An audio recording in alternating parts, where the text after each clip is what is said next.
Hello, Multi. This is Yam and Hi everyone, it's Albert from another point on the time axis. another point on the time axis. So he is talking to himself as he listens to this. So think about that. Actually, I think I'm talking to my future or what? Instantaneous projection. He is talking to it wouldn't be instantaneous. He's talking to his projection over some delta t. He's talking to would it be orthogonal projection? I think it's orthogonal. He's talking to his orthogonal projection over some delta t. So let that sink in. Okay, everyone. So the reason for the screencast is twofold. It's for both sections, but you're going to be watching it on different days because my boy section, half the class is missing due to a college visit and, George, am I correct, a junior school hype rally. I think I know what that is. It sounds awfully cute. You don't have to be quiet, Albert. You could just. Are you leaving, Albert? Yeah, actually. Okay, Albert's saying goodbye, but he'll be saying hello again. So let that sink in. All right, I begin this screencast with a disclaimer. I do think that the question on the take-home, the second question, involving the entity XYZ, right? I think I gave you something like this. I don't remember the exact numbers. I said XYZ, which equals some vector 2, negative 1, 4, plus any scalar multiple of 1, 3, negative 1, okay? The question that asked you to talk about this entity in relation to the plane, I think that question was I think I was expecting too much from you, given the parameters and constraints of the take-home. There was a lengthy conversation, I would say, between me and Daniel's section, but really it was just between me and Daniel. And I went back and revisited this question, and I think he has a strong point. So the purpose of this lesson is to actually talk about this and kind of where I thought you could have gone in that time period, and now I'm recognizing perhaps I was overreaching. Well, no, I have realized that. So the purpose of this screencast is to talk about what this thing is. What this thing is nothing other than an equation of a line. And it's an equation of a line in what's called vector form. But here's where I was thinking here's why I thought that it would have been familiar. Because I went, as I told my other class, my non-all-boy class, I went back and looked at my notes from last year, because I've given this problem in years past. And I was thinking to myself, why did I give this in the past? And well, there's several reasons, and I'll share with you tomorrow. But one of them was, you probably recalled, or I should say in years past, there was a general recall from Math 2, I believe, that if you have x equals, 3t minus 2, and y equals, let's say negative 5t plus 1 in Math 2, and the reason why this is actually fresh in my brain is because I'm teaching Math 2 for the first time. If I were to ask you, what is this? And yes, I am in 2 space. Let's just have this conversation now. What is this? In Math 2, you'd have recalled that this is no other than, it's just an equation of a line, okay? And here's the thing, if this is all completely Greek to you, or if you never took Math 2, let me show you why that's the case.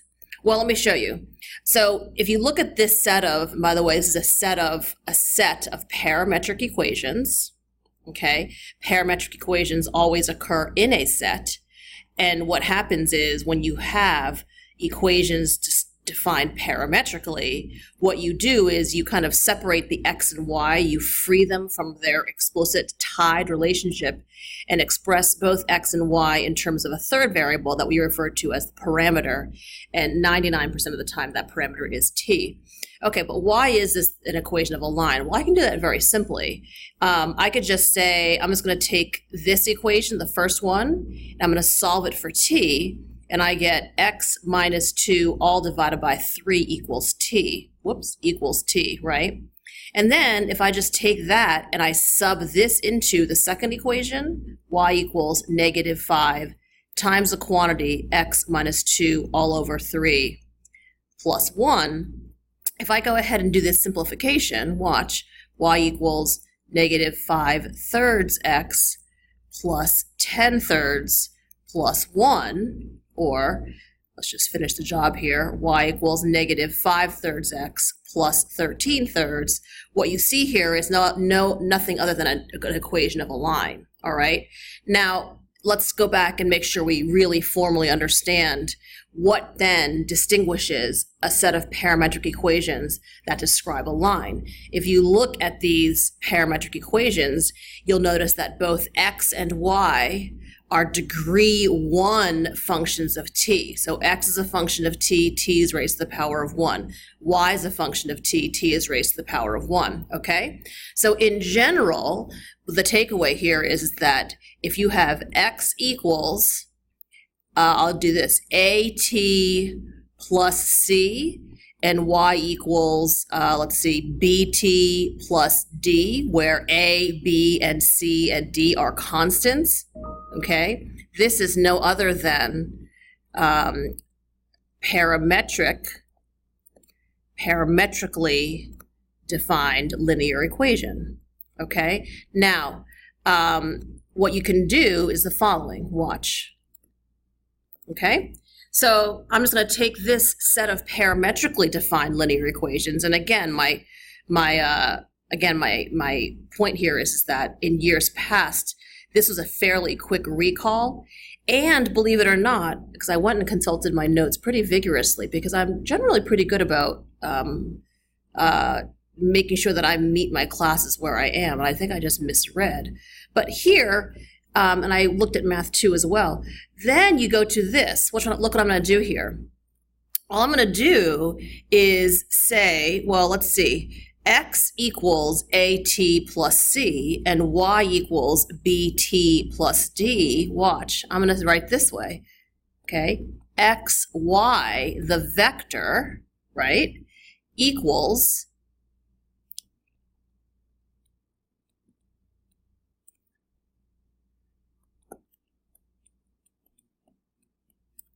okay, all I've done here is literally rewritten a set of parametric equations in what's called vector form of a linear equation, and that's where we are. Vector form of a linear equation.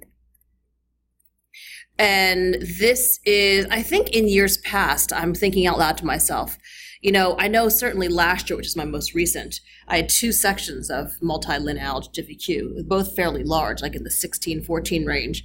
And it was interesting because half of both of my sections were either in Physics 2 or had Physics the year before. So I had about a quarter of each section who were in Physics 3, interestingly, okay? So I think that could play into it. So the long and short of this is that there's a bit of a learning curve every year when I get my elective classes of kind of feeling out where you all are, right? Because it's a mix. You guys all come from different places. Anyway, let me look at this vector form of linear equation for a second. If you look at this, if I take component by component, because when you add vectors, you say x, right? The x component equals a times t plus c. That's no other than this equation up here, right? And the y component equals bt plus d, and that's just the second parametric equation here as well. Hi, Vishnu, did you get my text as well? Or the text from Giri? That's so weird. So, okay, hang on. Okay, so that was Vishnu. So Giri, note to self, your text didn't make it to Vishnu or Albert. Okay. Anyway, so all this is to say is from the parametrically defined line, you can generate what's called a vector form of a linear equation, all right? And in a vector form of a linear equation, the variables are, as they are in the parametrically defined linear equation, the variables are x, y, and t, right? A, b, and c, and d are constants, all right? So that's what I was thinking of if I go back here. So what you'll see below is I did all this work in 2 space, but in 3 space, it's the exact same. I mean, you can think of, you can see how this just extends to 3 space. So in 3 space, Okay, in R3, the equation of a line is just x, y, z is equal to t times a, comma b, comma c, plus, I'll just call it this way, I'll do this, x naught, comma, y naught, comma, z naught, okay? And what this looks like if you tease it out, right? So if you tease this out, what you get, if you look at this parametrically, x equals at plus x naught, y equals bt plus y naught, and z equals ct plus z naught, okay? If you tease out the equations parametrically, what do you notice? Well, you notice a couple of things. And I'm gonna lead you there. I know I can explicitly tell you, but you notice a couple of things. First of all, if you go back to your old familiar, look at this set of equations right here in 2 space. Well, you'll notice that when t equals 0, right?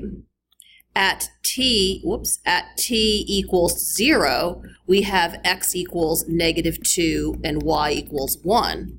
So this value right here, right? -2, +1, or this value over here, x naught, y naught, z naught, that is no other than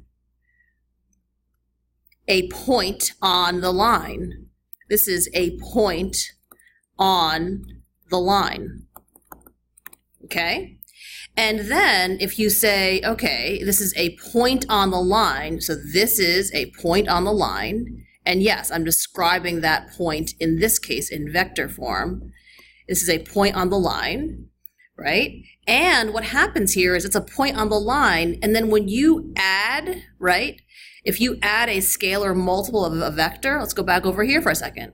When you add a scalar multiple of the vector of a vector over here, where did I go? Oh, I never wrote this down. Here, let's come do this.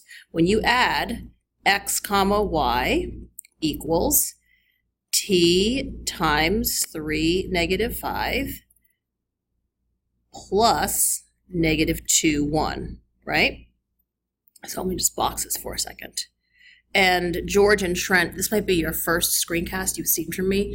Normally my screencasts are much more organized. I don't keep kind of going back and forth. Well, maybe I'm lying. Ask Geary and everyone else. Maybe my screencasts are this circuitous. What do you notice here? I'm going to bring your attention to over here. What do you notice about this -5/3? And look, -5/3 or the -5/3, right? Yes, you will very readily see that in the world of 2 space, we called this the slope, right? In calculus, you called this slope here dy dt over dx dt. And it's no surprise that the slope of this vector, -5/3, corresponds to the slope of the line, right? Or the dy dt over dx dt. Let's come back to 3 space. We really can't talk about slope in 3 space because slope is relative to the direction you want to look at.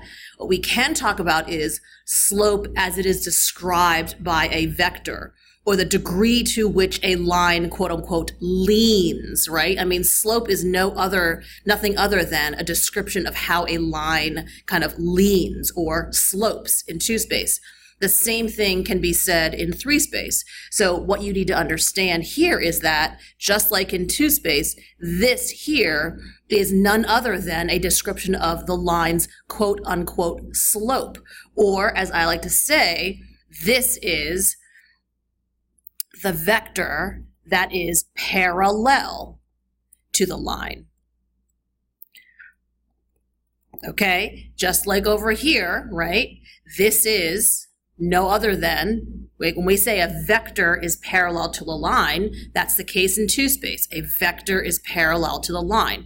A vector has the same kind of leaning, sloping tendency. So therein lies kind of where I thought you would get to on your take home. I still maintain that I think had I made that problem like one of those thinking questions to have you do over the course of a week, you may have gotten there. But I think to have expected you to go that far on your own on the take home, that was a bit much. And actually, now that I say this, Daniel, the explanation that I gave in class yesterday, remember when I did the graphic example, that I think is something that would have been way too far.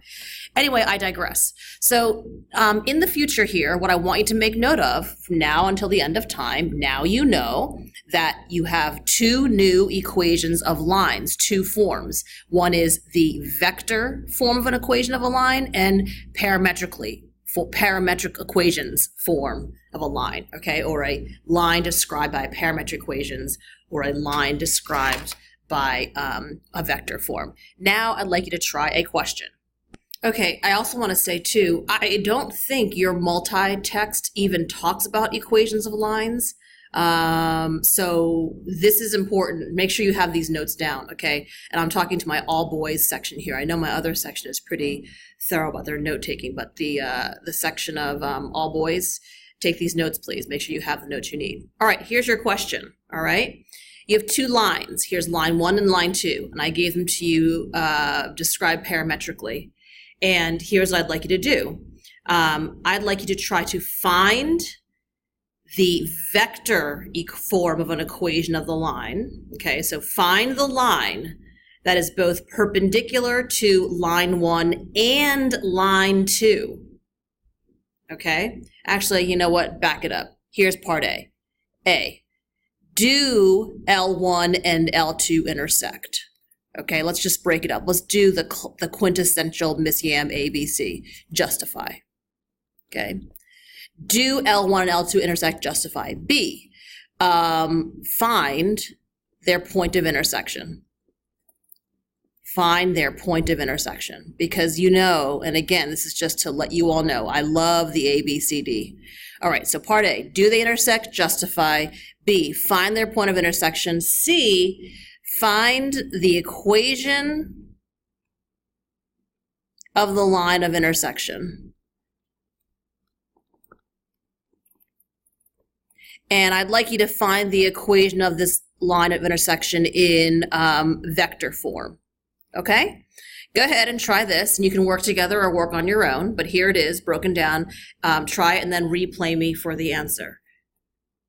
All right, first things first. So again, make sure you write all these details down, okay? This is, again, taking the place of a class lesson here.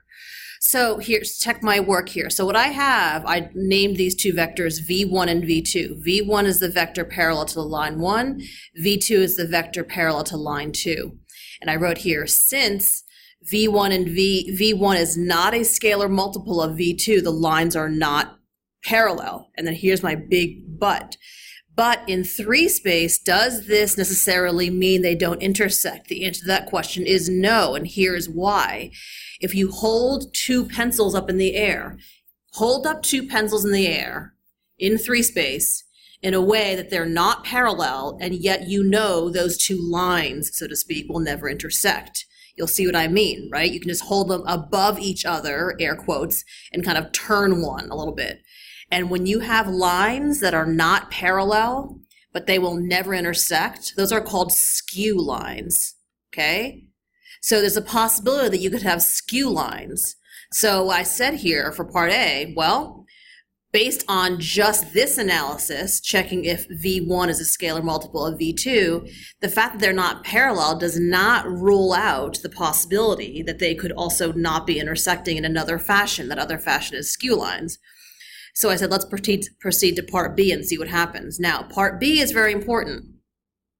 Part B, and this is where you're going to see a lot of like algebra 1 / math 1 coming back into the fold. You've got to keep it all together because, again, what's difficult about what's difficult about this level of math is not the math, but it's making sure you keep all balls in the air correctly. And all those balls tend to be old math balls. And there, that metaphor has now been killed, okay? So here's what I did. You're setting the x-coordinate of line 1 equal to the x-coordinate of line 2, the y-coordinate of line 1 equal to the y-coordinate of line 2, and the same thing with z, okay? Here's why you absolutely need to have these subscripts. Do you see these? I have T1 and T2, all right? The reason why is the following. The question above here, if this question were something along the lines of line 1 describes the path of a particle and line 2 describes the path of another particle, if I was asking you, do those particles collide, that means those two particles would need to hit the point of intersection at the same t value, correct? This question is just asking about, will the lines intersect? So it is very possible that line 1 and line 2 could pass through the same point, but at different t values. Do you understand what I'm saying? It's analogous to, do the path of the particles cross versus do the particles collide, okay? The former question, which is do the paths cross, does not require the t value to be the same. If the question was asking, will the particles collide, that does require the t values to be the same. But I'm asking about whether or not the lines are intersecting, which means you have to account for the possibility that the t for the line 1 and the t for the line 2 could be different. So here, what you'll see here is I just set each corresponding x, y, and z equal to one another. You'll notice there are now two unknowns, which means you have to use two of those equations to solve for the unknowns. I just chose to use these two involving the x and the y. I solved a system by substitution. I took this equation, solved it for T2. I subbed T2 into T2 of this equation up here. And look what I have. I'm able to solve T1 equals a half and T2 equals 1. Now, stop and think a second. This conclusion right here assures that the two equations involved in solving my system, right, at this value of T1 and this value of T2, the x and the y coordinates are the same. However, you still need to check that at T1 equals a half and T2 equals 1, the z values are the same, because none of the work over here involved my z. So I have to check. So here's what I did, right? I saw that the z coordinate at the T1 value I found, which is a half, that equals 3. And the z2 value at the T2 value I found, which is 1, equals 3. Check. I've got it. So the fact that at these two times, quote unquote, the x, y, and z values are the same tells me that line 1 and line 2 do intersect. And since I'm asking for the point of intersection, that point of int is 2, 0, 3. Once again, how do I find 2 and 0? A couple of ways. You can come back here to line 1 and line 2 and input in your T1 value into line 1 or your T2 value into line 2 and find the x and y values, okay?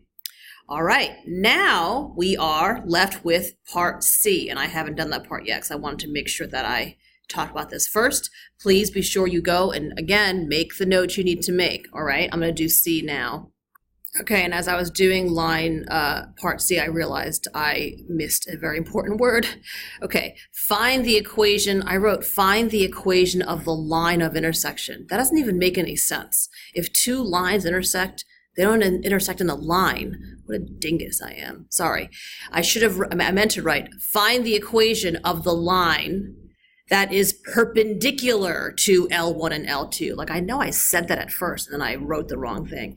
Find the equation of the line that is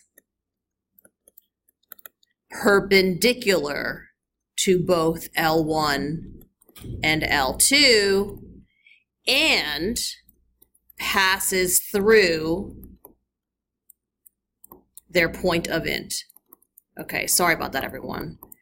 Well, that's the one drawback of screencasts, that when I make a speako or a write-o or a nonsensical statement-o, there's no one in class to say, Ms. Yan, doesn't make any sense. And so I just kind of go on in my madness.